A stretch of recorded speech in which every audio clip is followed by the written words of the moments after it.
தமிழ்வழி கல்வி இயக்கத்தின் சார்பிலே திருச்சி மாநகரத்தில் நடைபெறக்கூடிய நிகழ்ச்சியில் மிக கல்வியும் வளர்ச்சியும் தாய்மொழி கல்வியும்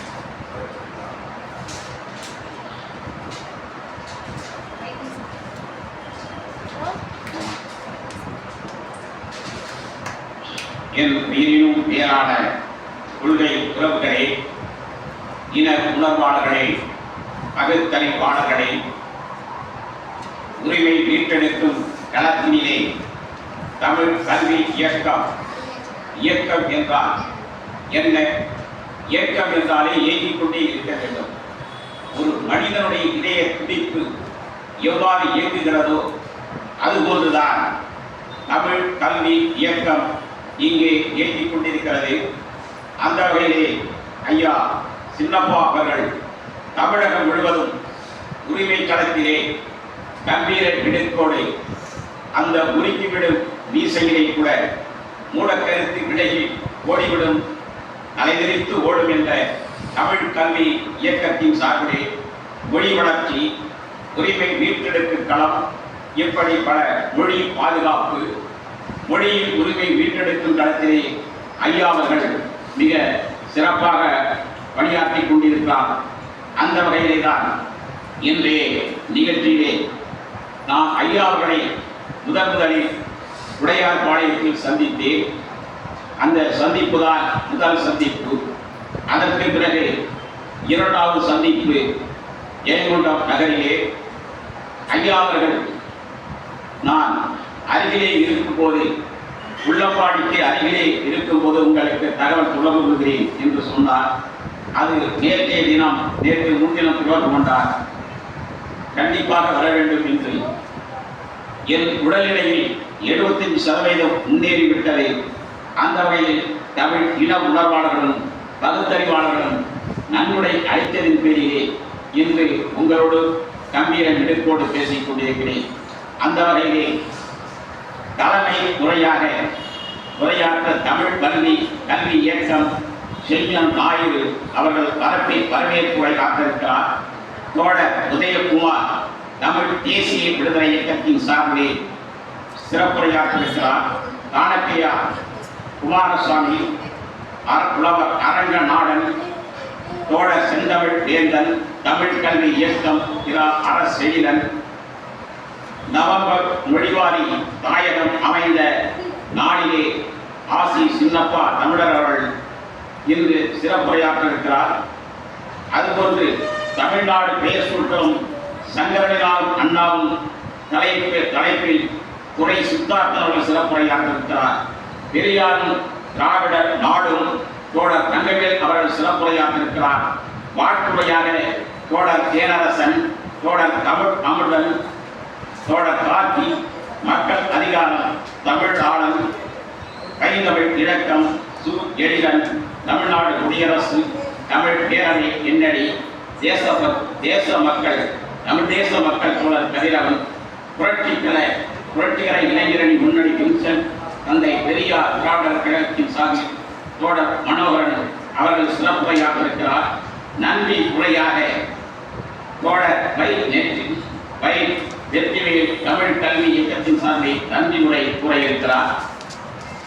பல பாடல்களை நான் இயற்றிக் கொண்டிருந்தாலும் அவர்கள் பாடல்களிலே மறுக்க முடியுமா இல்லை மறக்க முடியுமா என்ற கலைஞரின் திரைப்படம் நினைவுக்கு வருகிறது. அந்த வகையை நேற்று முன்தினம் ஒரு பாடல் எழுதினேன். அதற்கு பிறகு மீண்டும் தாய்மொழி தமிழின் உயிரை வணக்கம் என்கிற விதத்திலே இங்கு நிகழ்ச்சி நடைபெற இருக்கின்றது. மகளிர், வாசனை, இளம் சிறார்கள் மற்றும் கவிஞர் பெருமக்கள், அறிஞர் பெருமக்கள் அனைவரையும் வருக என்று அன்போடு அழைக்கிறது ஈரோட்டு போகும் பிரச்சார கலைக்குழுவின் சார்பிலே.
இப்படியாக வணக்கம் வணக்கம் சொல்லுகிறோம். அந்த வகையில் தான் நாம் வணக்க பாடலாக இங்கே முதல் பாடலாக பாடி அடுத்த பாடலாக இந்த சமுதாயத்தில் ஜாதியை பாதுகாக்கக்கூடிய அரசியல் சட்டத்தை எரித்து சிறை சென்ற தோழர்களுக்கு வீர வணக்கம் செலுத்துகின்ற ஒரு நிகழ்வு நவம்பர் 26 கீழவாராடில் நடைபெற இருக்கின்றது. அந்த வீர வணக்க பொதுக்கூட்டத்திலே தமிழ்நாடு நகர்ப்புற ஊரக வளர்ச்சித்துறை அமைச்சர் KM நேரு அவர்கள், லால்குடி சட்டமன்ற உறுப்பினர் சௌந்தரபாண்டியன் அவர்கள், தமிழ்நாடு கல்வித்துறை அமைச்சர் அன்பில் மகேஷ் பிரியாமொழி அவர்கள் சிறப்புரையாற்றிருக்கின்றார்கள். காலையில் 9 மணி அளவில் எனது ஈரோட்டு பூகம்பம் கலை நிகழ்ச்சியோடு லால்குடி பெரியார் திருமண மாளிகை நடைபெற இருக்கின்றது. காலை 9 மணியில் துவங்கி மதியம் 2 மணி வரையிலும் இந்த நிகழ்ச்சி பட்டிமன்றம், கருத்தரங்கம், சொல்லரங்கம், சுவையரங்கம் லால்குடி பெரியார் திருமண மாளிகையில் நடைபெறுகிறது. 3 மணி அளவில் பேரணி நடைபெற இருக்கின்றது. மூடநம்பிக்கை ஒழிப்பு பேரணியும் துவங்கி வாலாடியில் துவங்கி கீழவாலாடியில் முடிகிறது. அங்கே தமிழர் தலைவர் ஆசிரியர் சிறப்புரையாற்றிருக்கிறார். அமைச்சர் KM நேரு அவர்கள் சிறப்புரையாற்றிருக்கிறார்கள். இன உணர்வாளர்கள் சிறப்புரையாற்றிருக்கிறார்கள். கடல் அணை போல் அங்கே பகுத்தறிவாளர்களும் இனமான தமிழர்களும் ஒருங்கிணைய இருக்கிறார்கள். நவம்பர் 26 மாலை 5 மணி அளவில் மந்திரமா தந்திரமா என்ற நிகழ்ச்சியும் நடைபெற இருக்கின்றது. கீழா பாலாடியில் உள்ள சங்கப்பிள்ளை அரங்க திடலில் அனைவரும் வருகவர்கள் என்று அன்போடு அழைக்கிறோம். எனக்கு கலைஞருடைய பாடம் மறக்க முடியுமா என்ற அந்த படம், நான் சிறு வயதிலே அந்த படத்தை பார்த்த நினைவிருக்கிறது. மறக்க முடியுமா என்ற பாடலில் வரிகளை நான் எழுத முடியுமா என்ற எண்ணம் தோன்றியது. அப்பொழுதுதான் தோன்றியது, ஜாதியை சிறையிலே அரசியல் சட்ட அமைப்பை, ஜாதியை நீக்கும் அரசியல் சட்டத்தை அமைத்து கொளுத்தி சிறை சென்ற பெரியார் தொண்டர்கள், அதிலே சின்னஞ்சில் ஒரு 10 வயது கீழவாடி பெரியசாமி அவர்கள் அந்த அரசியல் சட்டத்தை கொளுத்திவிட்டு கவர்னர் அழைக்கிறார். கவர்னர் சிறைச்சாலை பார்வையிடுகிறார். அப்பொழுது கூறுகிறார், நீ சிறு பையனாக இருக்கிறாய், பள்ளிக்கு செல்ல வேண்டிய காலத்தில் இருக்கிறாய், அதனால் உன்னை மன்னித்து விடுகிறேன், நீ வீட்டுக்கு சென்று விடு என்று கூறுகிறார் கவர்னர்.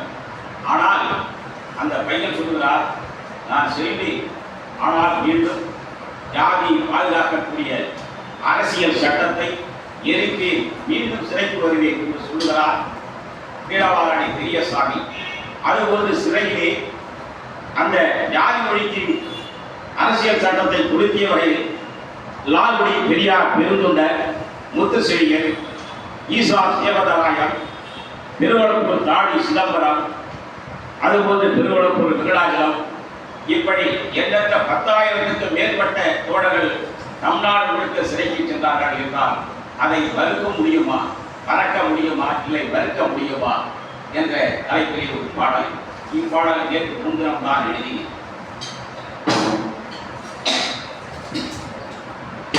முடியுமா, மறுக்க முடியுமா,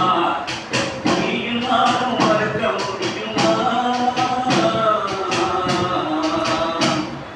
மறுக்க முடியுமா, இல்ல மறக்க முடியுமா, பாடமறிவு மூட்டியே மாமேதை பெரியார் உதயத்தால் மறக்க முடியுமா, இல்ல மறக்க முடியுமா, இல்ல மறக்க முடியுமா.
நெஞ்சினிலே நிலை நிறுத்தாம இருக்க முடியுமா? இருக்க முடியுமா? மறக்க முடியுமா? தமிழ்நாடு நாடு என்று சொன்னதை மறக்க முடியுமா? தமிழ்நாடு நாடு நாடு தமிழ்நாடு சொன்னதை தான் மறக்க முடியுமா? மறக்க முடியுமா?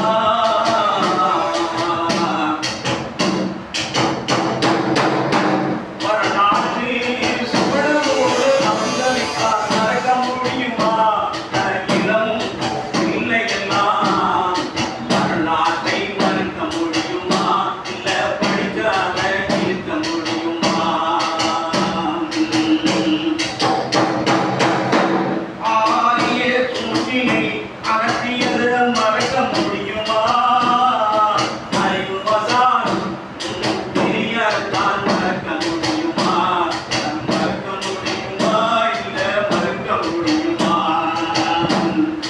92 தொலைநோக்கு சிந்தனையை வாழ்வரும் 92 சிந்தையிலே வாழ்ந்து வரும் தமிழர் தலைவர் தான் மறக்க முடியுமா? இல்ல மறக்க முடியுமா? தன்னே நானே தானே நானே நானே தானே தானே தன்னே நானே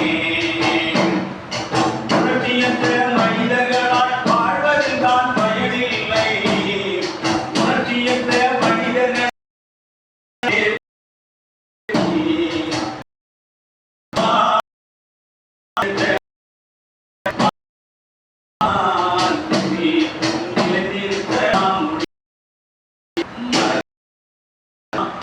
மறக்க முடியுமா?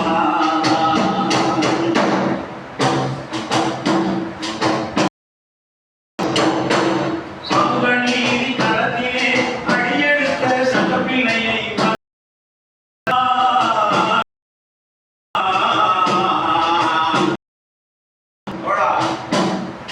சமூக நீதி களத்திலே சமூக நீதி களத்திலே அரசியல் ஜாதி பாதுகாக்கும் அரசியல் சட்டத்தை எரித்து சிறு சிறுவ சட்டப்பிள்ளையை மறக்க முடியுமா? ஈழவாடி சட்டப்பிள்ளையை மறக்க முடியுமா? மறக்க முடியுமா? இல்ல மறக்க முடியுமா? தத்துவத்தின் கொள்கையிலே திருவழுக்கு தாடி சிதம்பரத்தை மறக்க முடியுமா? இரவை திருமணம் மன்னாடி ஐயாவின் தலைமையிலே மறுமணம் விதவை திருமணம் செய்ததான் மறக்க முடியுமா? இல்ல மறக்க முடியுமா? மறக்க முடியுமா? இல்ல மறக்க முடியுமா?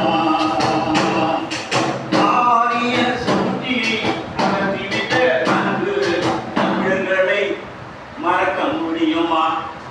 ஆரிய சூழ்ச்சியை அகற்றிவிட்ட அன்பு தமிழர்களை மறக்க முடியுமா? மறக்க முடியுமா? நெஞ்சு நிலை நிறுத்தாக இருக்க முடியுமா?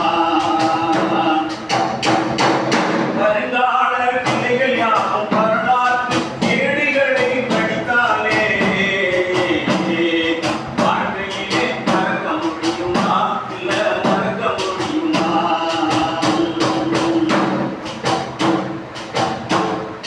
அனைத்து ஜாதி மக்கள் மற்றவராய் நாம என்றதையே மறக்க முடியுமா?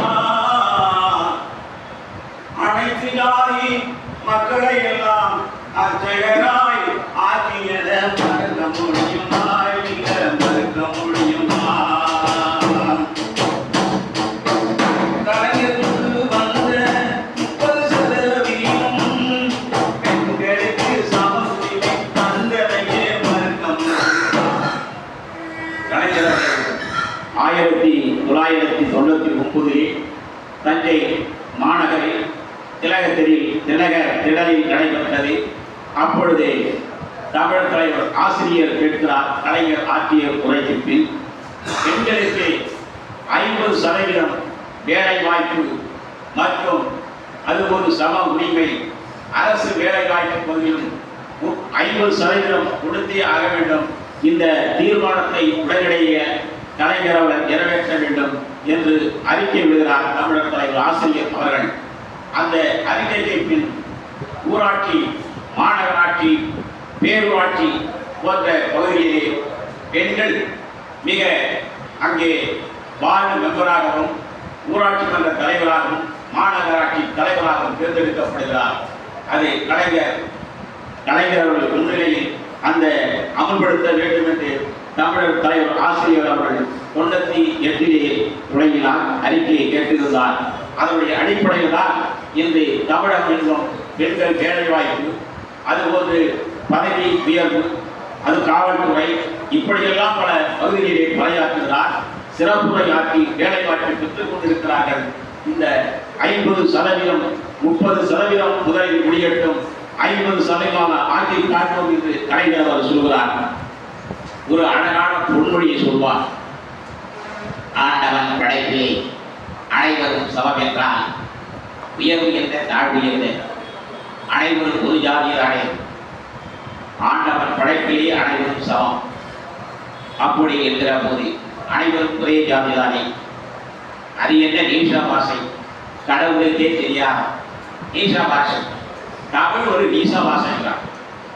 தமிழ் நீச பாஷைனா அப்ப சொல்லுறார் கலைஞர் அவர்கள், நீச பாஷை தமிழ் என்றால் சமஸ்கிருதம் என்ன பாஷை என்கிறார்.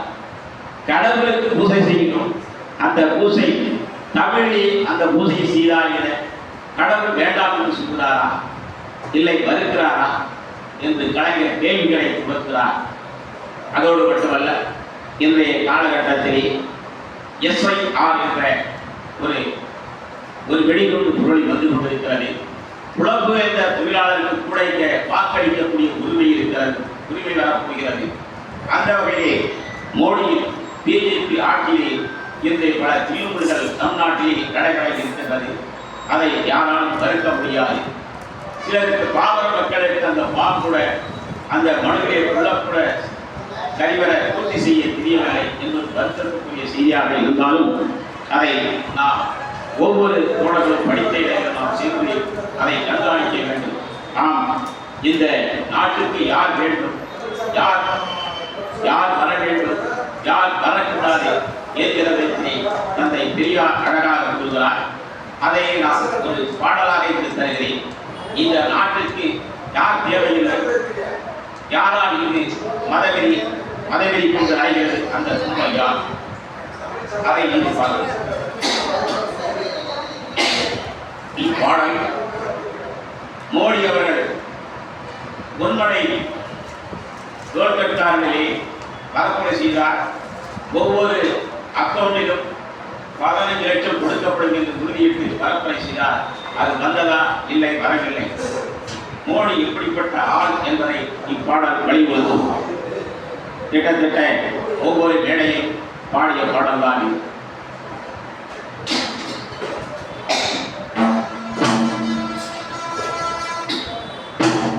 மோடியும் வேணாம், தேடியும் வேணாம், சொன்னா கேளுங்க. மோடியும் வேணாம், தேடியும் வேணாம், சொன்னா கேளுங்க. சுயமரியாதை கருத்துக்காக கொண்டு வர நல்லா கேளுங்க, நீங்க நல்லா கேளுங்க. மோடியும் வேணாம், தேடியும் வேணாம், சொன்னா கேளுங்க. சுயமரியாதை கருத்துக்காக கொண்டு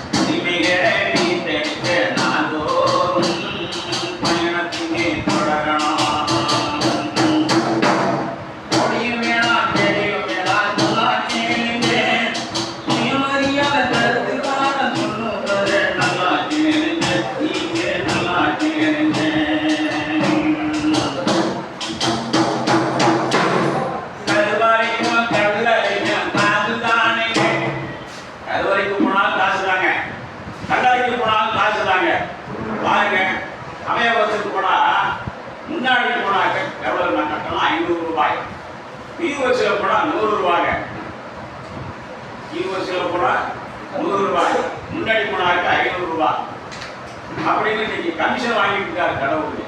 கடவுள் இருக்காரு இல்லைன்னு அலுவலக பிரச்சனை. கமிஷன் வாங்குற அர்ச்சகராக இருக்காங்க. என்ன சொல்றாங்க? அம்மா இவ்வளவு அர்ச்சிச்சாருங்க. அடே அவசு நேற்று நல்லா புரிஞ்சுதோ, காசை எல்லாம் கச்சனைய தட்டுல போடுங்க, நன்னா போடுங்க, உண்டியில போட்டுவாங்க. என்ன சாமி? அரே சுவாமி, அரே சுவாமி, உண்டியல போடணுமா? உண்டியல நல்லா உண்டியல போடணும். அவங்க தட்டுன தட்டுல போட்டா உண்டி கொடுத்தா உண்டு கொடுத்து சாமியை இருக்க மாட்டாங்க. எம்மாதான் சொல்லுவாரு, அங்கிருந்து வருவார், சாமி யாருங்க? சாமி யாருங்க? சாமி யாருங்க? அந்த சாமிதான் யாருங்க? யோ என்ன யாரு சொல்ற? சாமி யாரு? நீங்க யாரு? கடைசியெல்லாம் பதிலே சொல்ல மாட்டான் அந்த சாமியார். அது மாதிரிங்க பகுத்தறிவுனா என்ன, அறிவுனா என்ன, இந்த இரண்டுக்கு என்ன வித்தியாசம் அப்படிங்கிற எம்மாதான சொல்லுவார். உங்களை எல்லாம் கடவி தாப்புல வச்சுக்காரு, எங்களை எல்லாம் அண்டத்தில் வச்சுக்காரு. திருவண்ணாமலை தீபம் எரிஞ்சான மாளிகையில் அப்பட்டு தெரியுமா? திருவண்ணாமலை தீபம் தெரிஞ்சா விதா விதா விதா விதா அப்படின்னு 2 கண்ணத்துக்கு தாடையை போடுவான். அதே பந்தா ஊடு தீ பிடிச்சி வைக்கா, பிடிச்சி வச்சுக்கோ, பிடிச்சி வச்சுக்கோ, தீ பிடிச்சி வச்சுக்கோ, பிடிச்சி வச்சுக்கோ. ஏண்டா அக்னி வரா பெருசா காட்சி நல்லா வேஷா கும்பிடுங்கோ, நல்லா வேஷா கும்பிடுங்கோ, தயவு செய்து அடிச்சுடாதீங்க அப்படின்னு சொல்லணுமா இல்லையா? சொல்றதே இல்லையே. இதுதான் ஐயா சொல்றாங்க, பக்தி பந்தம் புத்தி போகும், பக்தி வந்தம் புத்தி போகும், சின்ன அகல் விளக்கம் இருக்கிறப்ப, சின்ன அகல் விளக்கால் இருக்கிறப்ப புத்தி போயிட்டு பக்தி வந்துருச்சு.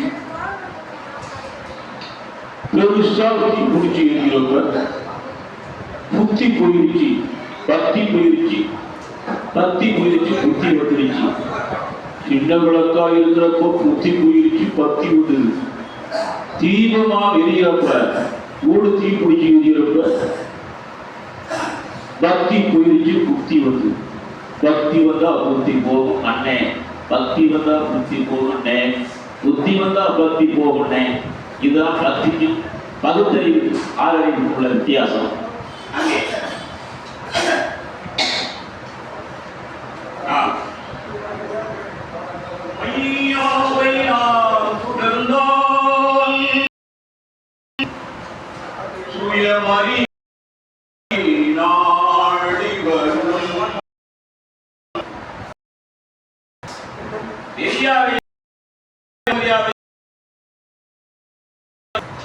இறை நாடு இருந்தால் அவமரியாதை வரும். ஐயாவை நாம் உணர்ந்தால் சுயமரியாதை நாடி வரும். அந்த வல்லோரை நினைத்திருந்தால் நல்ல வாழ்வும் அமைந்து விடும். பெரியாரை வருகிறது.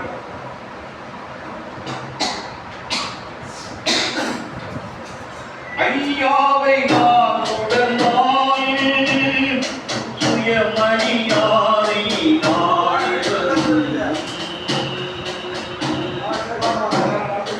அந்த வல்லோரை நினைத்திருந்தால் நல்ல வாழ்வும் அமைந்து விடும். நல்ல வாழ்வும் அமைந்து விடும்.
கொள்கைகளை இதயத்தில் ஏற்றிடுவோம். ராமசாமி பெரியார் கொள்கைகளை உலகெங்கும் பரப்பிடுவோம்.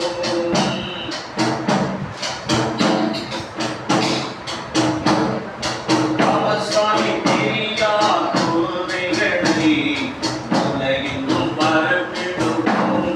ஐயாவை நாம் தொடர்ந்தால் சுயமரியாதை நாடி வரும். எனக்கு வாய்ப்பு தந்த தமிழ் வழி கல்வி இயக்கத்தின் சார்புக்கு நன்றி கூறி விடைபெறுகிறேன். நன்றி. மீண்டும் வணக்கம். வாழ்க பெரியார், வணக்க மருத்துவ.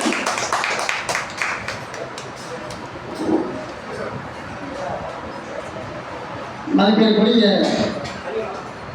இனிய பெருமக்களே, தோழர்களே, பள்ளி மாணவர்களே, தமிழ் வழி கல்வி இயக்க கூட்டத்திற்கு பார்வையாளராக வரைந்து சிறப்பித்து மிக மகிழ்ச்சியடைகிறோம், வரவேற்கிறோம். இந்த அருமையான திருச்சி மாநகரில் தமிழ் வழி கல்வி இயக்க தலைவர்